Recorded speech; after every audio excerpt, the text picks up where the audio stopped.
जरा हीर कंजर, कुत्ता बिल्ली बंदर, ये छह ना होते तो खुले किवाड़ों से होते। अब सुन के अपमानजनक तो बहुत लगे, लेकिन सुन ले। फिर मुझे एक किसी सज्जन ने कहा, मैंने उससे कहा यार वो ऐसे सुनाता है। उन्होंने कहा ये सुना दिया करो कि ब्राह्मण भला न वैश्या इनमें भला न कोई, और कोई कोई वैश्या तो भली ब्राह्मण भला न। मेरे 12 मिनट के एक भाषण से 7 सेकंड की क्लिप काटकर मेरे खिलाफ एक दुष्प्रचार किया जा रहा है कि मैंने ब्राह्मणों के बारे में अपशब्द बोले हैं। सबसे पहले तो मैं बिना शर्त, बिना इफ एंड बट के, बिना लाग लपेट के, अगर मेरे इन शब्दों से किसी ब्राह्मण भाई को बुरा लगा है, उनके दिल को आघात पहुंचा है, उनका दिल दुखा है, तो मैं बिना शर्त माफी मांगता हूं।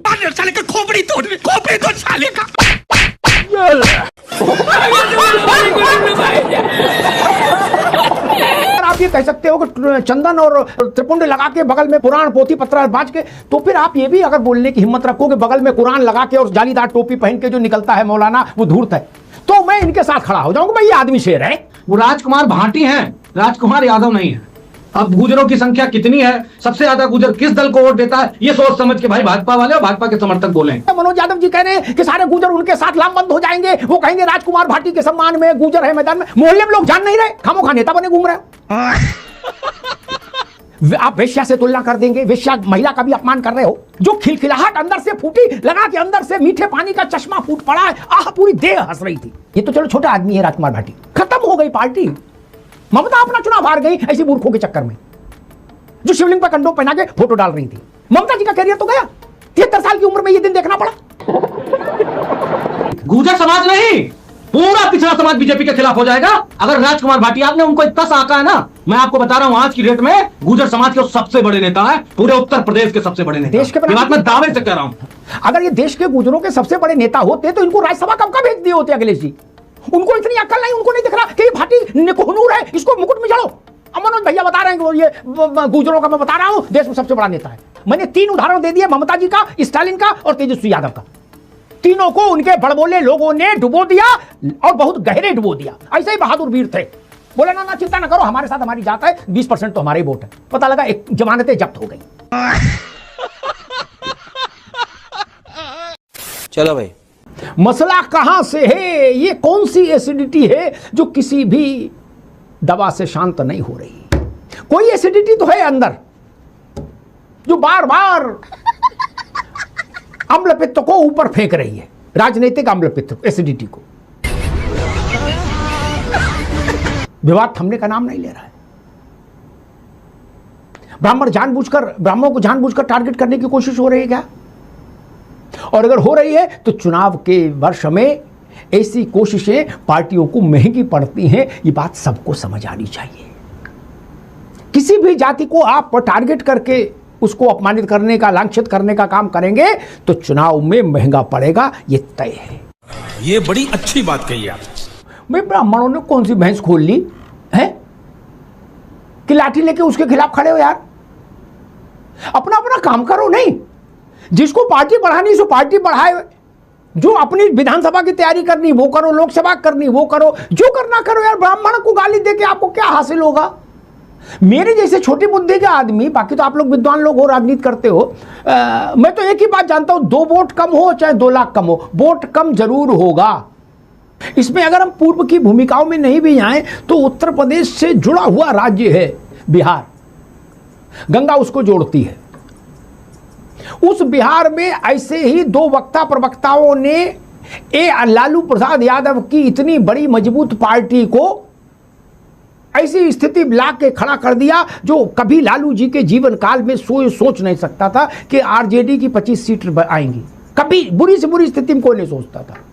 उसके विश्लेषण में बहुत सारे लोगों ने कहा कि इसमें 2 प्रवक्ताओं की भूमिका है आरजेडी की। उन्होंने वहां तक वक्तव्य जारी किए जब तक पूरी भैंस पानी में नहीं चली गई। समाजवादी पार्टी में एक लंबे अरसे से ये जो है सज्जन, इनका नाम उस श्रृंखला में दौड़ रहा है तेजी से। मतलब वो मेरे ख्याल से साप्ताहिक आधार पर एक न एक कोई बवाल क्रिएट कर देते हैं। और ये बवाल इसलिए भी कह रहा हूं कि अगर आप ये कहते हो, या तो हम मान लें कि आप भाई चंदगी राम हैं, शेर हिंदुस्तान हैं, तब तो हम झेल जाए। अगर आप ये कह सकते हो कि चंदन और वो त्रिपुंड लगा के बगल में पुराण पोथी पत्र बाज के, तो फिर आप ये भी अगर बोलने की हिम्मत रखो कि बगल में कुरान लगा के और जालीदार टोपी पहन के जो निकलता है मौलाना वो धूर्त है, तो मैं इनके साथ खड़ा हो जाऊंगा, भाई ये आदमी शेर है। सो तो ये बोल नहीं सकते, बोलने के बाद सपा में भी नहीं रह सकते, जेल भी जाएंगे और मुसलमान इनके खिलाफ फतवा भी जारी कर देंगे कि इनको सर तन से जुदा करो। तीनों काम इकट्ठे हो जाएंगे। ये पॉलिटिकल एंगल जितना बनाएगी बीजेपी, ये बात मैं चेतावनी के तौर पे कह रहा हूं, मुझे कोई बहुत ज्यादा शौक नहीं कहने, जितना एंगल बनाएगी, वो राजकुमार भाटी हैं, राजकुमार यादव नहीं है, बीजेपी को उतना ही नुकसान होगा। अच्छा, क्योंकि अगर एक वर्ग एक जाति खड़ी होगी तो उसके पक्ष विपक्ष वाली भी दूसरी जाति खड़ी हो जाएगी।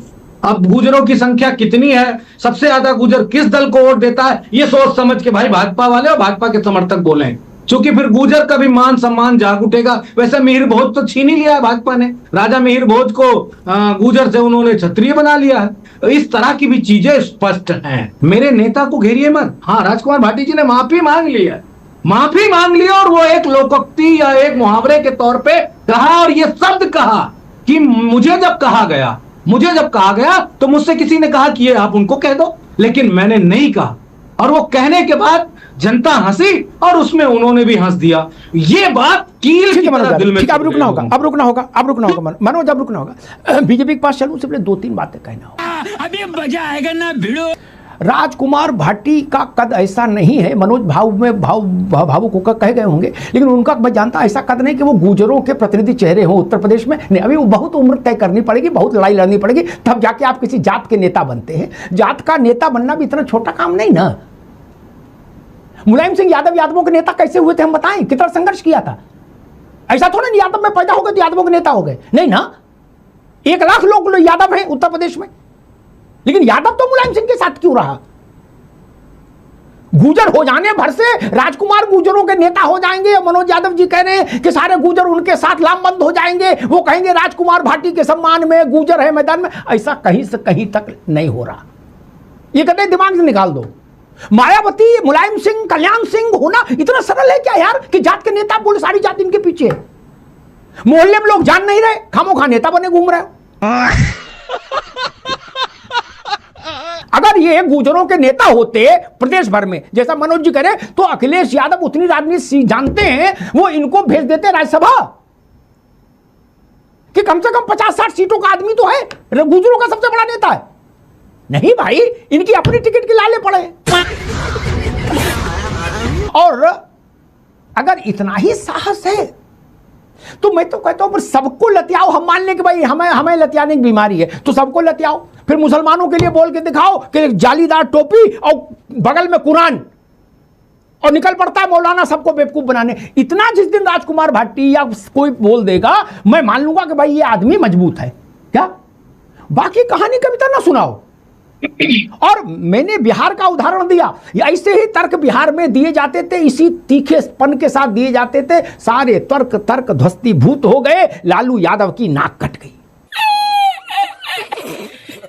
ब्राह्मणों ने क्या ऐसा कर दिया कि उनके खिलाफ सार्वजनिक मंच से जब तक आप नहीं बोलेंगे कि जो तिलक लगाता है वो धूर्त है, जो पोथी पत्रा पढ़ता है वो दुष्ट है, आप वेश्या से तुलना कर देंगे। वेश्या महिला का भी अपमान कर रहे हो और एक जाति का भी अपमान कर रहे हो। अच्छा, शब्द से भी ज्यादा कई बार देह की भाषा महत्वपूर्ण होती है।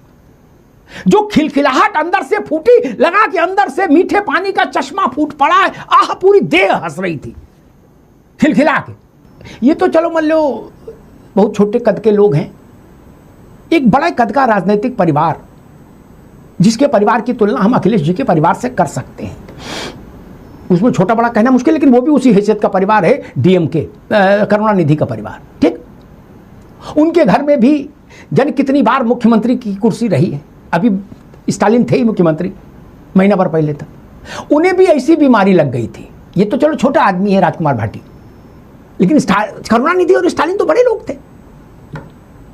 उन्होंने भी ये प्रवचन देना शुरू कर दिया, सनातन डेंगू है, सनातन कैंसर है, एड्स है, मलेरिया है, फलाना है, इसको उन्मूलित कर दो, सब देवी देवता ऐसे हैं और वैसे हैं। लोगों ने बड़ी ताली बजाई, बोले भैया ये असली क्रांतिकारी आया है, स्टालिन और इसका लड़का। उनकी लुटिया डूब गई कि नहीं डूब गई?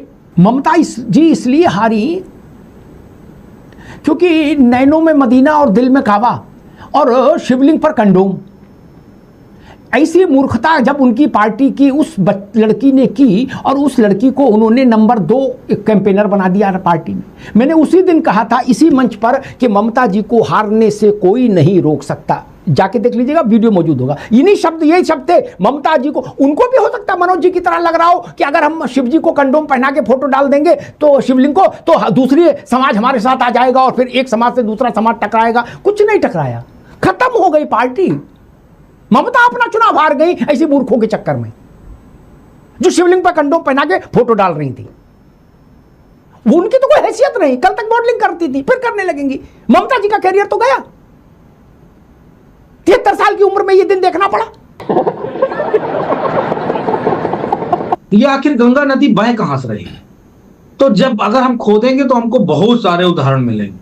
एक गंगा नदी उत्तर प्रदेश में बह के आई थी जब कहा गया था माता सीता टेस्ट ट्यूब बेबी। हमारी दोनों महिला एंकर जो है यहाँ पे विश्लेषक और पार्टी के, अब ये शट अप माउथ हो जाएंगी, जवाब नहीं देंगी किसने कहा था माता सीता टेस्ट ट्यूब बेबी। उसका विरोध भी नहीं करेंगे क्योंकि वो भाजपा के पूर्व डीसीएम रहे हैं, डिप्टी चीफ मिनिस्टर को तो समझती होंगी। डीसीएम मतलब, अब डीसीएम कचरा ढोने वाला मत समझ लीजिएगा, न फिर बुरा लग जाएगा। टीबी का मतलब ठाकुर ब्राह्मण ही नहीं होता, टीबी एक बीमारी भी होती है। खैर अगर होता है तो उसमें बुरा क्या मानना। खैर आप अभी सीटों की बात कर रहे थे ना सरकार, एक झाउआवट सीटें आती। क्या कहा था? भगवान राम तो ऋषि सुंग के बेटे हैं, फलाने के, वो खीर खाने से कोई बच्चा कहां पैदा हो सकता? कौन सा उनके भाला मार दिया था बीजेपी के लोगों ने? कौन सा उनका पुतला फूंक दिया था? क्या कर दिया था? अरे ये गंगा वहीं से निकल रही है बदतमीजी की, जो पराकाष्ठा को पार कर गई है।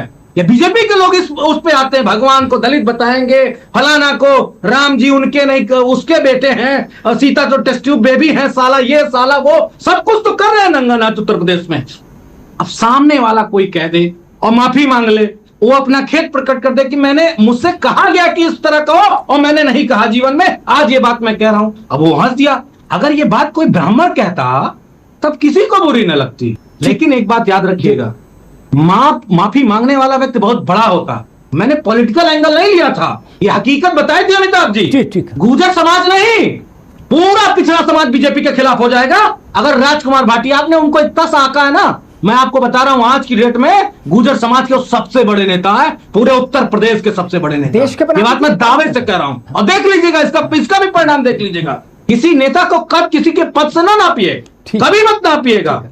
ये बात समाजवादी पार्टी ठोक के सीना कह रही है। उन्होंने माफी मांग ली है, अब कोई बात नहीं बनती है। और अगर बीजेपी इस पर कूदेगी तो नुकसान बीजेपी का होगा सबसे ज्यादा, ये मैं दावे से कह रहा हूं। आप कूदो, ठीक है, आप देखते हैं क्या करोगे।